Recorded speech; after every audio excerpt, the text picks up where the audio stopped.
آج ہم بات کریں گے تہجد کی نماز کی کیا فضیلت ہے اور اس کے کیا فائدے ہیں۔ رسول اللہ صلی اللہ علیہ وسلم نے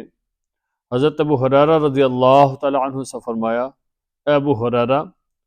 تم رات کو اٹھ کر تہجد کی نماز پڑھ لیا کرو، اس لیے کہ تم سے پہلے یہ نیک لوگوں کا طریقہ ہے۔ جو نیک لوگ ہیں وہ رات کو اٹھ کر تہجد کی نماز پڑھ لیا کرتے تھے، تو تم بھی رات کو اٹھ کر تہجد کی نماز پڑھا کرو، کیونکہ یہ تم سے پہلے نیک لوگوں کا طریقہ ہے۔ اور پھر فرمایا کہ رات کی عبادت اللہ تعالیٰ کے قرب کا ذریعہ ہے، اور پھر رات کی عبادت یعنی تہجد کی نماز پڑھنا، اس سے گناہوں کا کفارہ ہو جاتا ہے۔ اور پھر فرمایا کہ رات کی عبادت یعنی تہجد کی نماز سے جسمانی بیماریوں سے آدمی محفوظ ہوتا ہے۔ آج کل ہر بندہ ہی جسمانی بیماری کی وجہ سے پریشان ہے، کسی کو کہیں درد ہوتا ہے، کہیں کوئی نہ کوئی بیماری ہوتی ہے، تو فرمایا کہ جو بندہ رات کو اٹھ کر تہجد کی نماز پڑھتا ہے تو اس سے اللہ تعالیٰ اس کو جسمانی بیماریوں سے محفوظ رکھتے ہیں۔ پھر ایک حدیث کے اندر رسول اللہ صلی اللہ علیہ وسلم نے حضرت ابو ہریرہ رضی اللہ تعالیٰ عنہ سے فرمایا، اے ابو ہریرہ، کیا تم چاہتے ہو کہ زندگی میں اور موت کے وقت اور قبر میں اور قیامت کے دن دوبارہ زندہ ہونے کے وقت اللہ تعالیٰ کی تم پر رحمت ہو، تو رات کو اٹھ کر تہجد کی نماز پڑھ لیا کرو۔ کتنی بڑی فضیلت ہے تہجد کی نماز کی کہ زندگی میں جب آدمی تہجد کی نماز پڑھتا ہے تو زندگی کے اندر اللہ تعالیٰ اس کے برکت نازل کرتے ہیں، اس کے اوپر اپنی رحمت نازل کرتے ہیں۔ پھر رحمت کی وجہ سے انسان کے سارے کام آسان ہو جاتے ہیں۔ پھر زندگی کے بعد موت کے وقت، جب انسان کا موت کا وقت آتا ہے تو پھر اس وقت بھی اللہ تعالیٰ اپنی رحمت والا معاملہ کرتے ہیں، اس کے ساتھ آسانی والا معاملہ کرتے ہیں، تو اس کے اوپر اللہ تعالیٰ اپنی رحمت نازل کرتے ہیں۔ پھر قبر کے اندر فرمایا کہ قبر تو ہر روز یہ اعلان کرتی ہے کہ میں تنہائی کا گھر ہوں، میں کیڑے مکوڑوں کا گھر ہوں، میں وحشت کا گھر ہوں، اندھیرے کا گھر ہوں، تو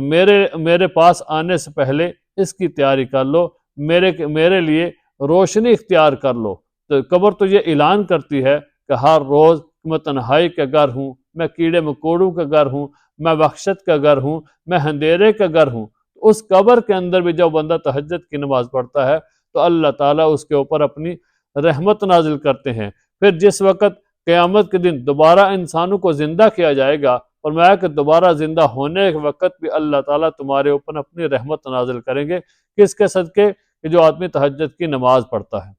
پھر حضرت ابو ہریرہ رضی اللہ تعالیٰ عنہ فرماتے ہیں، میں نے عرض کیا، یا رسول اللہ صلی اللہ علیہ وسلم، مجھے کوئی ایسا عمل بتا دیجئے کہ جس کے کرنے سے میں جنت میں سلامتی کے ساتھ داخل ہو جاؤں۔ تو رسول اللہ صلی اللہ علیہ وسلم نے ارشاد فرمایا، اے ابو ہریرہ، تم لوگوں کو سلام کیا کرو،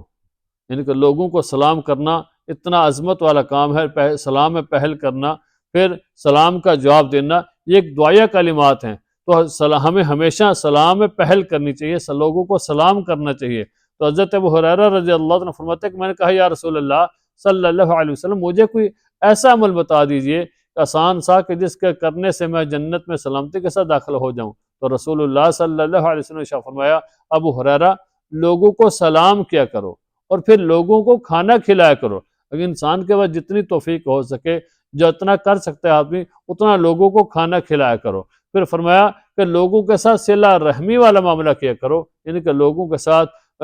حسن سلوک کا معاملہ کیا کرو، لوگوں کے ساتھ جو ہے صلہ رحمی کا معاملہ کیا کرو، لوگوں کے ساتھ اچھا سلوک کیا کرو، لوگوں کے ساتھ جو ہے اپنا رہن سہن جو ہے اچھا رکھو، لوگوں کے ساتھ تعلقات اچھا رکھو، خام خواہ چھوٹی چھوٹی باتوں کے اوپر لوگوں کے ساتھ ناراض نہ ہوا کرو۔ فرمایا کہ صلہ رحمی کا معاملہ کیا کرو۔ اور پھر فرمایا، اور جب سارے لوگ رات کو سو جائیں تو تم اٹھ کر تہجد کی نماز پڑھ لیا کرو۔ جب تم یہ عمل کرو گے، یعنی کہ لوگوں کو سلام کرو گے، لوگوں کو کھانا کھلاؤ گے، لوگوں کے ساتھ صلہ رحمی کا معاملہ کرو گے، اور رات کو اٹھ کر تہجد کی نماز پڑھو گے، تو اس کے بدلے میں اللہ تعالیٰ تمہیں جنت میں سلامتی کے ساتھ داخل فرما دیں گے۔ تو کتنا اچھا اور افضل عمل ہے کہ جو بندہ رات کو اٹھ کر تہجد کی نماز پڑھتا ہے، کتنی فضیلت ہے کہ جنت میں جانے کے لیے اس کے اس لیے آسانی ہو جاتی ہے۔ رسول اللہ صلی اللہ علیہ وسلم نے ارشاد فرمایا کہ قیامت کے روز سب لوگ دوبارہ زندہ ہو کر ایک وسیع اور ہموار میدان میں جمع ہو جائیں گے، یعنی میدان حشر میں جمع ہوں گے،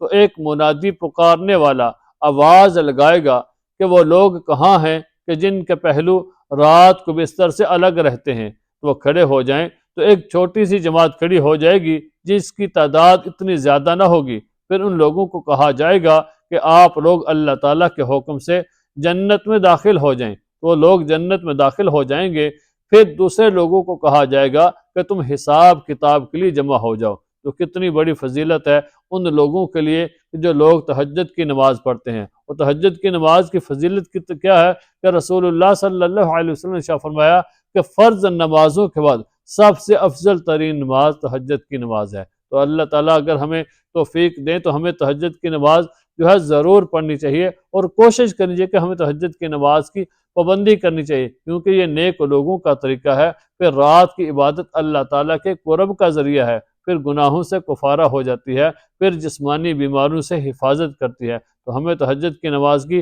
پابندی کرنی چاہیے۔ پھر رات کو اٹھ کر جب آدمی تہجد کی نماز پڑھے، پھر اس کے بعد اللہ تعالیٰ سے دعا کرنی چاہیے۔ پھر اللہ تعالیٰ سے جو بندہ تنہائی کے اندر دعا کرتا ہے تو اللہ تعالیٰ کو اس بندے کے اوپر بڑا ہی پیار آتا ہے، اور پھر اللہ تعالیٰ اس بندے پر فرشتوں کے سامنے فخر فرماتے ہیں کہ دیکھو اس بندے کے بارے میں تم کہا کرتے تھے کہ یہ بندہ تو دنیا میں فساد کرے گا، خون خرابہ کرے گا، لیکن دیکھیں یہ بندہ رات کو اٹھ کر میرے لیے تہجد کی اس نے نماز ادا کی اور پھر میری ہی عبادت کر رہا ہے اور مجھ سے دعا مانگ رہا ہے۔ تو کتنی بڑی فضیلت ہے اس شخص کے لیے کہ جو بندہ رات کو اٹھ کر تہجد کی نماز پڑھتا ہے، پھر تنہائی کے اندر اللہ تعالیٰ سے دعا مانگتا ہے اور اللہ تعالیٰ کے سامنے روتا ہے، تو اللہ تعالیٰ کو اس بندے کے اوپر پیار آتا ہے۔ حضرت رابعہ بصریہ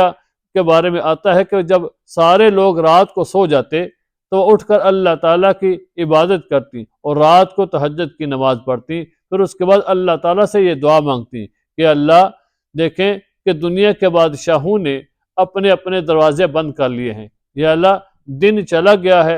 رات آ گئی ہے اور دنیا کے بادشاہوں نے اپنے دروازے بند کر لیے ہیں، یا اللہ لیکن آپ کا دروازہ ابھی بھی کھلا ہے، یا اللہ میں اپنا دامن آپ کے سامنے پھیلاتی ہوں، یا اللہ میرے دامن کو بھر دے، یا اللہ میری دعا کو قبول فرما۔ پھر دوسری دعا یہ کرتی کہ اللہ جس طرح آپ نے آسمان کو زمین پر گرنے سے روک رکھا ہے، یا اللہ اسی طرح شیطان کو ہمارے اوپر مسلط ہونے سے روک دے۔ تو اگر ہم بھی یہ دعا کریں کہ یا اللہ ہم تو گناہوں سے بچنے کی طاقت نہیں رکھتے، یا اللہ آپ تو گناہوں سے بچانے کی طاقت رکھتے ہیں، یا اللہ ہمیں ہر قسم کے گناہ سے بچا، یا اللہ ہمیں گناہوں والی زندگی سے بچا لے، یا اللہ ہمیں نیک زندگی گزارنے کی توفیق عطا فرما۔ تو پھر اللہ تعالی ہماری زندگی کے اندر برکت بھی کریں گے اور ہمیں گناہوں سے بھی بچائیں گے اور ہمارے لیے ہر قسم کی آسانیاں اور رحمت والا معاملہ کریں گے۔ تو ہمیں تہجد کی نماز کی پابندی کرنی چاہیے اور رات کو اٹھ کر اللہ تعالیٰ کی عبادت کرنی چاہیے۔ اللہ تعالیٰ ہمیں عمل کرنے کی توفیق عطا فرمائے۔